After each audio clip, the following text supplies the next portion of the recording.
भगवान कह रहे हैं मैं तुम्हें समस्त पापों से मुक्त कर दूंगा, तुम मेरी शरण में आ जाओ। तो हम लोग सब मिलकर भगवान की शरण में चले, भगवान के चरणों का आश्रय लें, भगवान का नाम कीर्तन करें।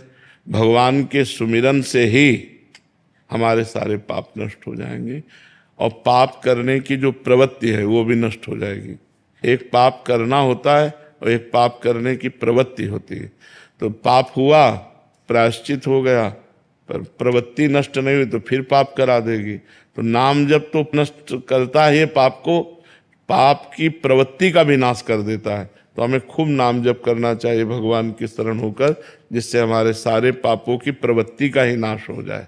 महाराज जी, पाप नष्ट हो गए, इसका क्या थर्मामीटर है? हृदय निर्मल हो जाएगा, हृदय शांत हो जाएगा, चिंता भय शोक नहीं लगेगा। उस पाप का भी फिर चिंतन नहीं होगा? है, उस पाप का भी चिंतन नहीं। ये मतलब उसका ये आंकलन। हाँ, जब तक वो चिंतन होकर जलाता रहे तब तक अभी है, और जब चिंतन ही उसका खत्म हो गया, केवल भगवान का चिंतन हो रहा, तो वो पाप गया। फिर तो सहजानंद अपने आप पाप के नष्ट होते ही आनंद की अनुभूति होने लग जाएगी। बिल्कुल बिल्कुल।